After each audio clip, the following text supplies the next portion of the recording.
하는 제목으로 말씀을 나누겠습니다. 사도행전이 13장부터 시작해서 전도 여행이 시작되는데요. 3337 챕터를 그만큼 차지하죠. 13, 14, 15는 1차, 16, 17, 18은 2차, 19, 20, 21은 3차, 22, 23, 24, 25, 26, 27, 28은 4차. 이렇게 돼서 바울의 선교 여행이 진행이 되는데요. 지금 사도행전 17장이기 때문에 몇 차 전도 여행이 됩니까? 4차요? 17장 2차죠. 2차. 네, 2차죠. 13, 14, 15가 1차, 16, 17, 18이 2차. 그럼 1차 전도 여행은 주로 어디냐? 주로 소아시아 지방의 갈라디아 지역, 거기가 1차가 중심지고, 그 다음 2차는 어디냐? 마케도니아, 아가야, 헬라, 오늘날로 치면 그리스 지역이 주로 전도 지역입니다. 그런데 그리스에서, 헬라 지역, 마케도니아에서 제일 첫 번째 교회가 빌립보 교회죠. 빌립보 교회, 우리가 지난주에 본 대로 사도행전 16장에 빌립보 교회를 세우는데 첫 번째 교인이 누구냐? 자주장사 루디아고, 두 번째는 귀신 들려 점쳐 먹던 여종, 그리고 세 번째는 빌립보 감옥의 간수. 그러면 세 사람밖에 없냐? 그렇진 않아요. 왜냐하면은 자주장사 루디아의 가족들도 있고 또 빌립보 간수들의 가족들도 있고 하니까 바울이 며칠 동안에 빌립보에서 벌써 한 10명 모아가지고 교회를 세웠다. 그게 이제 빌립보 교회입니다. 그런데 빌립보에서 관리들이요, 바울을 때리고 감옥에 집어넣고 했는데 바울이 나 로마 사람인데 재판도 안 하고 막 때리고 감옥에 집어넣냐, 이렇게 어필을 하니까 관리들이 깜짝 놀래가지고 당신 로마 사람인지 몰랐다, 로마 시민권 있는 거 몰랐다, 아이고 우리가 로마 시민권 있는 사람을 이렇게 마구 때렸으니 여기 있지 마시고 제발 떠나주세요. 이래가지고 바울이 빌립보를 떠나게 되는 것입니다. 바울이 빌립보를 떠나서 간 곳이 어디냐면 데살로니가죠. 데살로니가에 가서 유대인의 회당에 들어가서 새 안식일 동안 성경을 강론했다 그랬습니다. 여러분, 바울이 가서 선교할 때에는 다른 식으로 선교한 게 아니에요. 성경을 강론함으로 선교한 것입니다.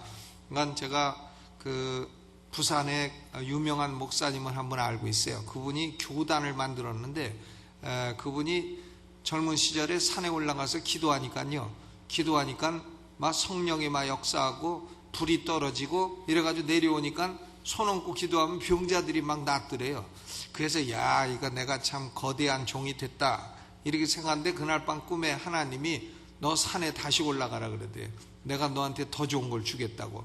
그래서 손만 얹으면 병자들 떡떡 낫는데 더 좋은 게 뭐가 있냐니까 그게 좋은 게 아니라 너 더 좋은 것은 말씀을 강론하는 게 더 좋은 거니까 가서 그걸 달라 그래라. 이래가지고 이분이 다시 올라가서 기도해가지고 말씀을 설교하는 은사를 받아갖고 내려왔어요. 그래가지고 그 부산에 있는 교회가요, 주일학교만 15,000명이 되는 교회를 이뤘어요. 그분은 교회가 남반 여반 딱 갈라가지고 교회가 이렇게 V자 형태로 지어가지고 이쪽은 남자 앉고 이쪽은 여자 앉아요. 부부래도 같이 못 앉아요. 이렇게 남반 여반 해가지고 담임 목사가 설교하면 모든 사람이 노트를 가지고 노트를 다 쓰는데 웃었음 하면 웃었음, 농담하면 농담한까지 다 써. 이래가지고는 전 성도가 그걸 교회 학교에서 학생들에게 가르치는 거예요. 그대로 가르칩니다. 담임 목사가 설교한 걸 그대로, 어렵든지 쉽든지 그대로 설교를 하는데 희한하게 거기가 주일학교가 15,000명이 됐어요. 부산 서부교회라고요. 그런데 그 목사님이 결국 108하고 불리우는 큰 교단을 형성하게 이르렀죠. 그러니까 그분이 간증을 보면 안수에서 병 낫고 이런 것보다도 하나님께서는 말씀 강론하는 것을 그렇게 중요한 은사로 보고 있다 하는 걸 알 수가 있습니다. 그런데 새 안식일 동안 성경을 강론했는데 그 주제가 뭔가 하면 사도행전 17장 3절에 뜻을 풀어 그리스도가 해를 받고 죽은 자 가운데서 다시 살아야 할 것을 증명하고, 그러니까 구약 성경을 풀어가지고 그리스도가 해를 받고 죽었다가 부활해야 된다. 이것을 증명을 합니다. 증명하고 내가 너에게 전하는 이 예수가 곧 그리스도라 이렇게 말을 하고 그 다음에 사람들에게 예수 믿으라고 권하는 거예요. 권했더니 4절에 보니까 그 중에 어떤 사람 곧 경건한 헬라인의 큰 무리와 헬라인 중에도 머리가 깬 사람들이 있단 말이에요. 그들을 경건한 헬라인이라. 또 적지 않은 귀부인도 권함을 받고 바알과 실라를 쫓으니 그랬습니다. 권한 거죠. 바알과 실라가 예수가 구약 성경에 예언된 메시아니까 당신들 믿으시오 그랬더니 경건한 헬라인과 또 귀부인들이 믿었더라. 그러니까 예수 믿는 사람들은 다 뭐냐? 귀부인이에요. 그러니까 우리 한번 해보시죠. 나는 귀부인이다. 남자들은 빼고요. 남자들이 나는 귀부인이다 하면 어떻게 해요? 여자들이 다 귀부인이죠. 근데 저는 남자인데 여자 이렇게 보면 얼굴에 이력서의 90%는 써 있어요. 이력서 안 내밀어도 됩니다. 90%는 그 사람의 인생이 어떠했도다 하는 게 다 써 있어요. 그 사람 현재 마음이 어떠하도다 하는 것이 90% 다 써 있고 10%는 틀릴 가능성이 있어요. 그러나 90%는 대체로 다 맞습니다. 그러니까 뭐가 중요한가 하면 결국은 사람이 처음 만났을 때 그 90%가 영감으로 인지가 되기 때문에 처음 만났을 때 주는 인상이 대단히 중요한 것이에요. 그러니까 우리 김선학 집사님이 그 자동차 부품을 생산하시는데 요새는 대한민국 자동차들도요, 자동차 검사하는 사람이 이렇게 다 해가지고는 검사해서 합격 그러는데 이렇게 보다가 왠지 기분 나쁘다 그러면 그거 퇴짜 놓는데요. 지금 우리나라 자동차 검수도 그러니까 그걸 뭐라고 하냐면 뭐라고 한다더라? 감성이 하여간 왠지 이것은 안 좋은 것 같다 그러면 왠지 그걸 가지고 퇴짜 놓는다는 겁니다. 그러니까 우리나라 자동차를 그렇게 만든다는 거예요. 봐서 기계적으로는 아무 문제가 없는데 왠지 꺼림직하다 그러면 그걸 퇴짜 놓는 이런 정도니까 참 사람의 감성이라고 하는 것이 그만큼 중요한 것이죠. 그러니까 벌써 TV에 보면 무슨 직업의 달인들 보면은 뭘 하는데 그 사람이 이거 아닌 듯하다 하면 그건 아니라는 거예요. 그러니까 그것은 컴퓨터가 찾아내는 것보다 더 정확하다는 겁니다. 그것이 이제 감성 검사라 하는 거죠. 근데 여기 보니까 누가가 거기서 예수 믿는 사람들에 대해서 감성을 받은 게 뭔가 하면 저분들은 경건한 헬라인이고 또 저분들은 적지 않은 귀부인이다. 저분들이 귀부인들이다. 이렇게 인상을 받았다는 거죠. 예수 믿는 사람들을 볼 때에. 그러니까 참 여기 하나님께서 벌써 이렇게 예수 믿도록 하는 사람들은 보면 그 믿기 이전에도 갖가지 은혜를 주어서 예수 믿고 하나님을 섬길 수 있도록 그렇게 해주시는 줄로 믿습니다. 여러분 한번 생각해 보세요. 예수 믿기 전에도 여러분 인생에 하나님께서 뭔가 역사한 것이 없는가? 아마 있을 겁니다. 왜?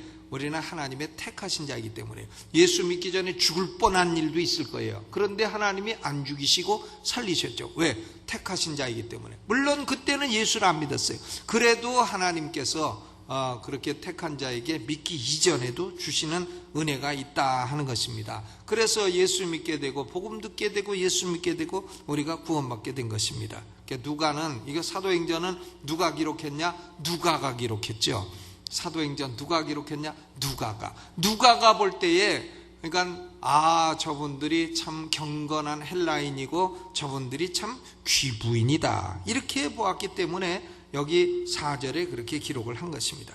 그런데 유대인들 가운데는요, 바울이 이렇게 복음을 증거하고 사람들을 모아서 교회를 형성하니까 시기가 가득한 거예요. 그래가지고 데살로니가에서 저자의 어떤 괴약한 사람들을 데리고 그랬어요. 저자란 건 뭔가 하면 시장이란 말이에요. 시장에서 노는 괴약한 사람들. 이거 뭐냐? 깡패들이죠. 시장 깡패들. 상인들 갖다 등쳐먹고 뜯어먹고 사는 이런 깡패들을 동원을 해가지고요, 바울과 실라, 지금 여기 누가가 있냐면 바울, 실라 그리고 디모데하고 또 의사인 누가, 이 네 사람이 지금 가고 있는 거예요. 그런데 이 네 사람을 누가 집에다가 들여줬느냐? 야손이란 사람이 들여줬습니다. 야손과 그 형제들이 집에다가 이 네 사람을 채우고 먹이고 하면서 전도 사역을 하라고 뒷받침을 해주고 있는 것입니다. 그런데 이 유대인들이요, 시기심이 가득해서 깡패들 갖다가 다 동원을 해가지고 야손의 집에 가가지고는 야손과 형제들 다 잡아다가 읍장에다 넘겨줘 고소를 했습니다. 뭐라고 고소를 했냐면 천하를 어지럽게 하는 사람들을 야손과 그 형제들이 집안에 들여놓았다.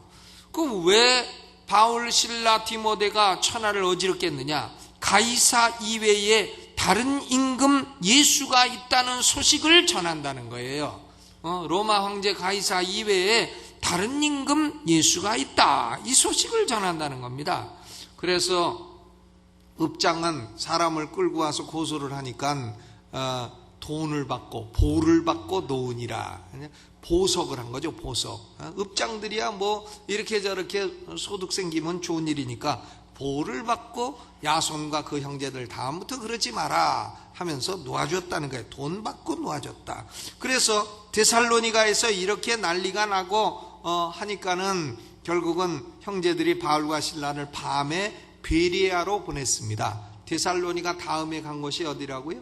베레아. 한국에서는 베레아 하면 조금 김무순동 목사님하고 관련돼서 인상이 안 좋습니다만은, 그러나 베레아는 아주 좋은 곳이에요.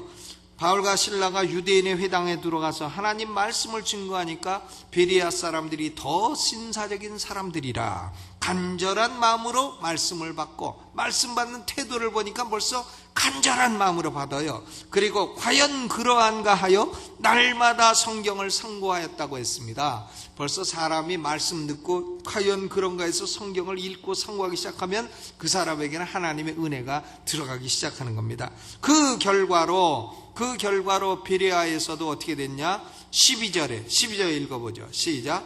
그 중에 믿는 사람이 많고 또 헬라의 귀부인과 남자가 적지 아니하니, 여기도 보니까 헬라의 귀부인들이 예수를 믿더라 이렇게 되어 있습니다. 여러분, 참 예수 믿는 분들은 귀부인들이에요. 예수 믿고 평생 하나님께 영광을 돌리는 사람들은 세상에서 그냥 막 사는 사람하고 다릅니다. 달라도 많이 달라요. 그래서 성경은 이런 믿음을 가진 사람들을 귀부인들이라. 아멘. 믿는 사람, 남자도 있지만 헬라의 귀부인들이 많았다 그랬습니다. 그런데 이 데살로니가의 유대인들은 아주 끈질기기도 해요. 베레아까지 쫓아가가지고는 무리를 움직여 소동하게 하고 그랬습니다. 그러니까 형제들이 아이고 저 깡패들이 여기까지 쫓아왔다 해가지고는 바울을 인도해가지고 아덴으로 인도했다 그랬어요. 아덴은 아테네라고 우리가 부르죠. 아덴, 성경에 아덴이라고 되어 있어요. 그래서 바울이 먼저 가고 실라와 디모데도 따라서 아덴에 이르게 되었다 하는 내용이 오늘의 스토리입니다. 데살로니가의 이 고약한 유대인들이 표현한 것처럼 바울과 실라, 디모데 그 일행은 천하를 어지럽게 하는 사람들이었습니다. 천하를 어지럽게 한다는 것은 영어로는 upset라고 되어 있어요. upset가 뭐냐? 이건 뒤집어 엎는다는 뜻이에요. upside down. 위아래를 갖다가 그냥 확 바꿔놓는다 그런 얘기예요. 혹은 make trouble, 문제를 일으킨다 그런 뜻입니다. 업세트는 사람의 감정이 업세트 되면은 그건 뭐냐면 화가 난다는 거예요. 위아래가 뒤집혔다 그런 얘기죠. 그런데 바울과 실라는 세상을 뒤집어 엎는다 이거예요. 바울과 실라가 세상을 뒤집어 엎었다, 이 말은 일면 옳은 말이기도 하고 일면 그른 말이기도 합니다. 바울과 실라가 정치적이나 사회적으로 폭동을 일으키고 데모를 하거나 물리적인 혁명을 일으켜서 세상을 뒤집어 엎는다고 말하면 그것은 틀린 말이에요. 이들은 정치적인 혁명가가 아닙니다. 뭐 데모하고 그런 사람들이 아니죠. 바울과 실라는 영적인 변혁을 일으켜서 세상을 뒤집어 놓는다고 말하면 그것은 옳은 말인 것입니다. 마귀가 지배하고 있는 세상에 복음을 딱 제시하니까 마귀가 화들짝 놀라고 마귀의 지배받는 인간들이 막 분노를 하고 이래가지고는 그들을 죽이려 하고 쫓아다니고 이렇게 했던 것입니다. 그래서 오늘 스토리에서 우리는 세 가지 단순한 진리를 발견할 수 있습니다. 첫째로, 이 세상은 영적으로 뒤집어질 필요가 있는 세상이다. 사회적으로나 경제적으로나 이렇게 혁명을 일으킨다, 군사혁명을 일으킨다. 세계 역사 가운데 프랑스 대혁명도 있고 무슨 다 혁명이 많이 있었지 않아요? 5.16 혁명, 4.19 혁명 다 있었지만 그런 정치적인 혁명이 아니라 영적으로 뒤집어 엎어질 필요가 있는 세상이다. 왜 그러냐 하면은 이 세상을 영적으로 지배하고 있는 자가 사단이기 때문에 그렇습니다. 요한계시록 12장 9절에 큰 용이 내어 쫓기니 옛뱀 곧 마귀라고도 하고 사단이라고도 하는 온천을 꿰는 자라 땅으로 내어 쫓기니 그의 사절로 저와 함께 내어 쫓기니라. 마귀는 땅에서 온천하를 유혹을 하고 꼬입니다. 여러분, 마귀의 유혹에 넘어가지 마시기를 주의 이름으로 축원합니다.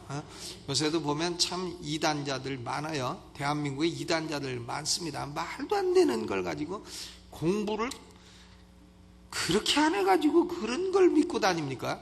말도 안 되는 말을 가지고. 그러니까 옛날에도 그런 말 있죠. 예수님은 어디서 오시냐? 인천 소래에서 오신다. 왜? 소래가 야소의 소자에다 올레자. 소래라고 해가지고 예수님이 소래포구에 오신다. 지금 보니까 맨 횟집만 있는데 예수님이 오시고 왜 그렇게 지저분한 데로 오시냐? 말도 안 되는. 또 요새는 어떤 집단들은 또 그렇게 한다잖아요. 우리 장로님 얘기를 들으니까 예수님이 시내산에 오셨는데 시내산이 뭐냐? 시내를 우리말로 하면 풀을 시내계 청계산이다. 고로 예수님은 청계산으로 오신다. 청계산 우면산 옆에 있는 거. 이런 또라이 그런 성경 해석을 가지고 사람을 미혹을 하니 그 말도 안 되는. 아니 시내가요? 무슨 흐르는 시내입니까? 영어로 시나이를 갖다가 우리말로 시내라고 한 거지. 근데 하여간 마귀는요, 어떤 방법을 쓰든지 온 세상을 유혹을 합니다.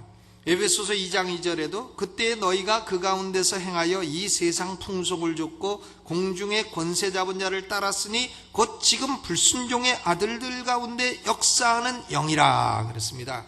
마귀는 하나님께 불순종하는 인간들의 영혼을 유혹하여 지배하고 있다는 겁니다. 그런데 인간들도요, 그러면 인간이 마귀 편 안 들면 되는데 마귀 편을 들어요. 하나님을 거역하고 마귀 편을 들어가지 인간과 마귀가 한 통속이 되어 있어요. 하나님이 창조하신 세상에 하나님이 날마다 부어주시는 은혜를 입어 먹고 살면서 인간과 마귀가 완전 한 통속이 돼가지고 하나님을 대적하고 있습니다. 인간은 하나님이 창조주라는 사실을 애써 부인합니다. 하나님이 이 세상을 창조했다는 걸 애써 부인해요.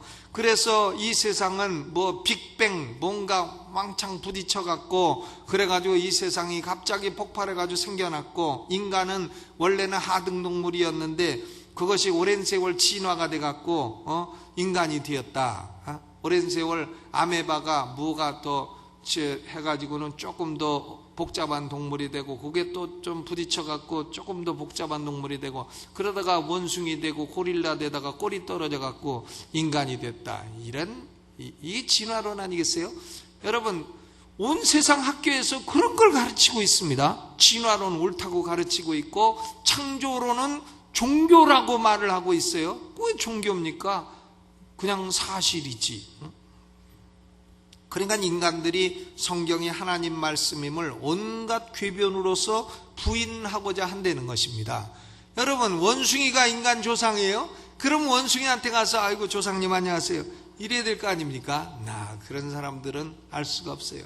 원숭이는 새끼 낳아도 원숭이요, 아버지도 원숭이요, 할아버지도 원숭이요, 손자도 원숭이요, 또 증손자도 원숭이요, 고손자도 원숭이요. 원숭이 똥구멍은 빨개, 빨간 것은 사과, 사과는 맛있어, 맛있는 건 바나나, 바나나는 길어, 긴 것은 기차, 기차는 빨라, 빠른 것은 비행기, 비행기는 높아, 높은 것은 백두산, 백두산 뻗어내려 판도 삼천리.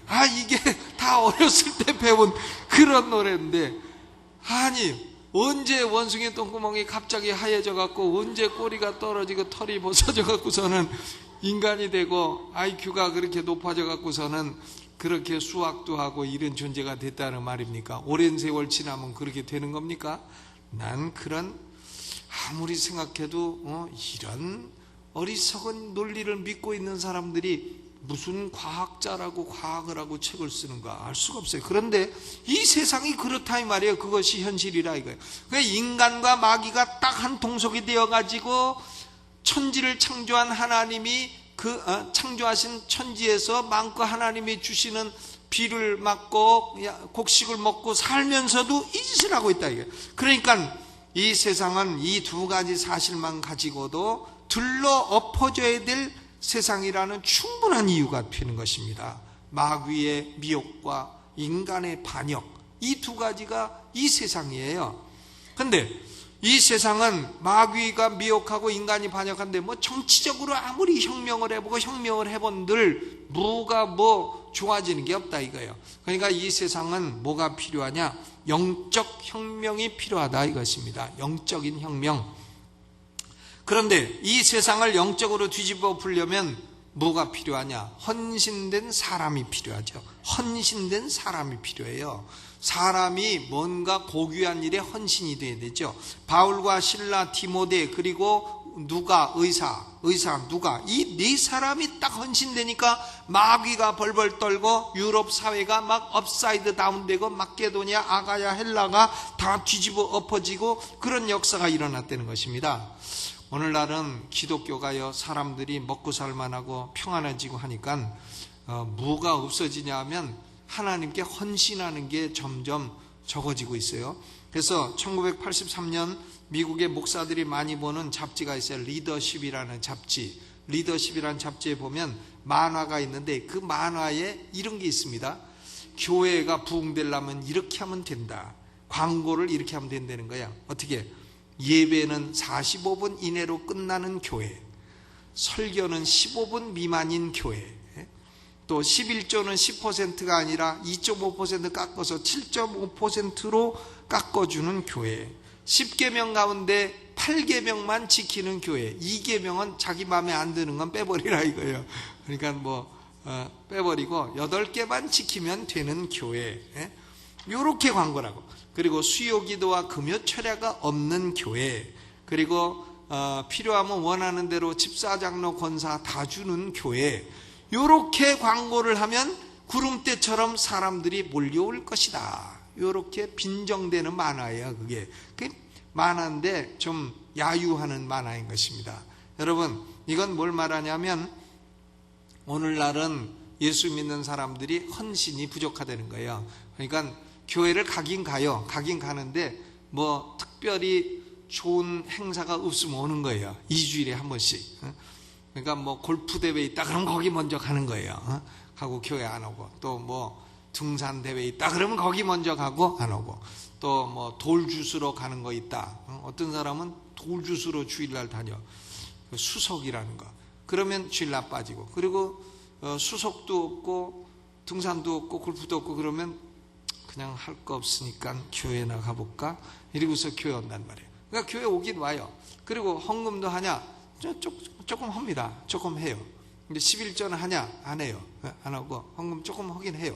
그리고 봉사하면은 조금 하긴 해요. 봉사도 설거지 봉사해라 그러면 1년에 한 번 해요. 한 번 하고서는 그냥 광을 잡아 내가 설거지 봉사를 다 했다. 이렇게 합니다.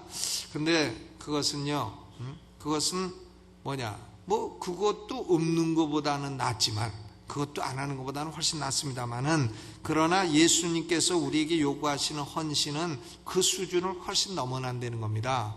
거기 문제가 있다는 거죠.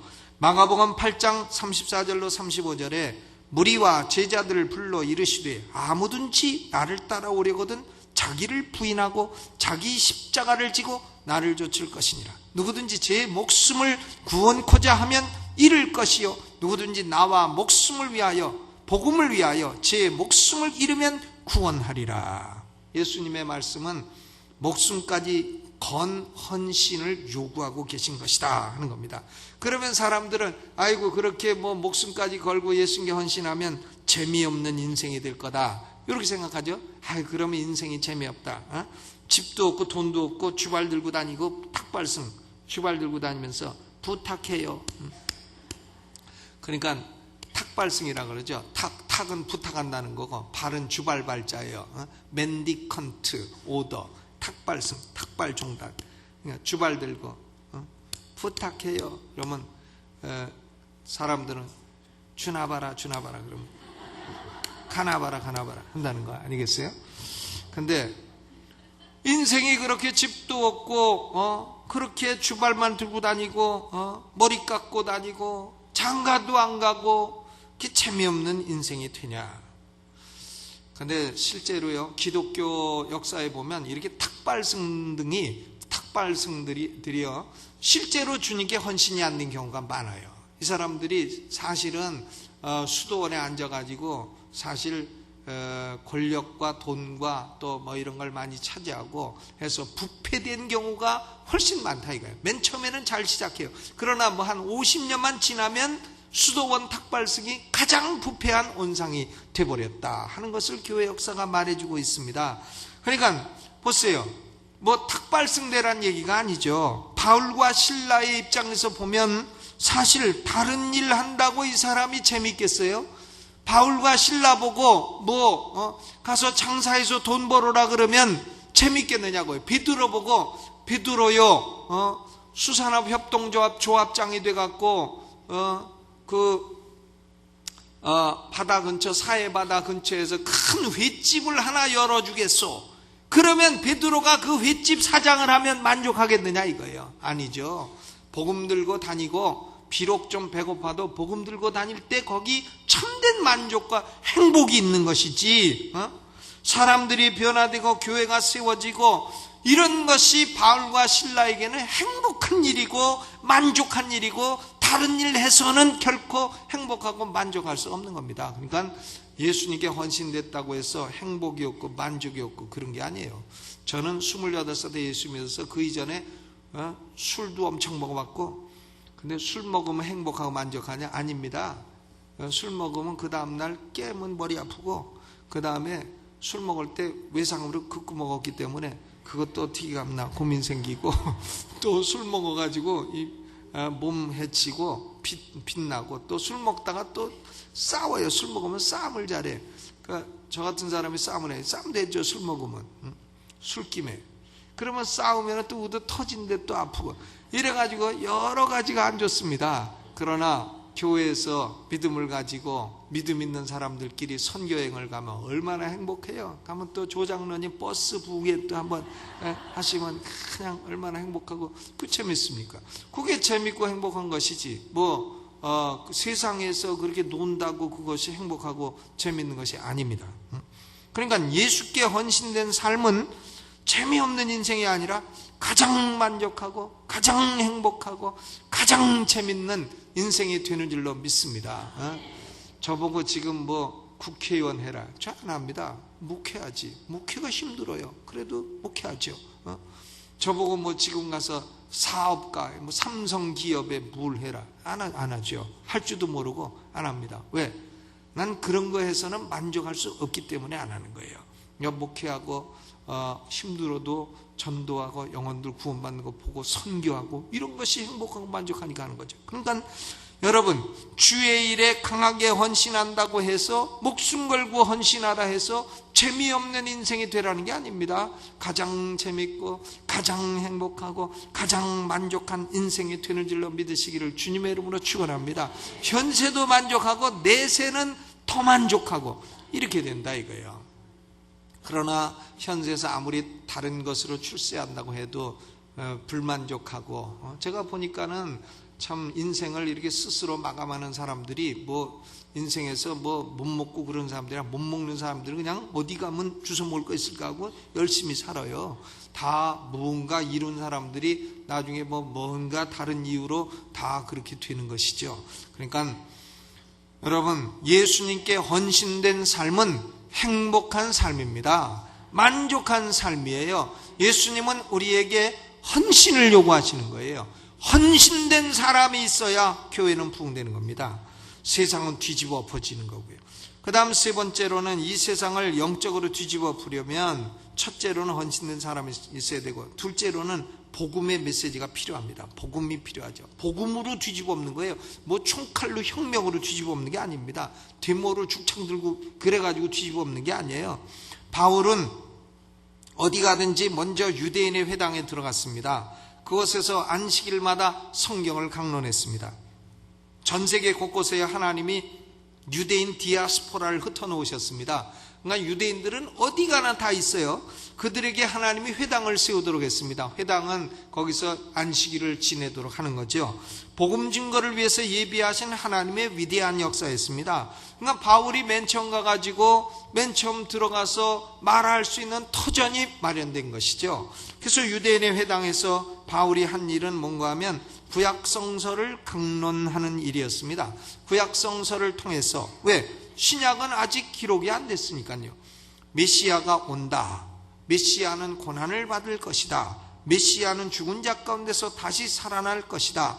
메시아를 믿는 자는 율법에 있는 것처럼 1년만 죄 용서를 받는 것이 아니라 영원히 죄 용서를 받는 거다. 죄 용서의 보증기간이 1년이 아니라 영원이다. 또 메시아를 믿는 자에게는 하나님이 성령을 보내주신다 해서 성령이 그 속에 들어가서 그 사람 마음속에서 성령이 인도하시는 삶을 살게 될 것이다. 이것을 구약성경을 통해서 논리적으로 체계적으로 증거를 했습니다. 성경이 텍스트였고 예수 그리스도가 주제였고, 성경을 텍스트로 해서 예수 그리스도를 증거한 다음에는 예수를 믿어 죄사함을 받으라고 권했습니다. 믿으라고 권했어요.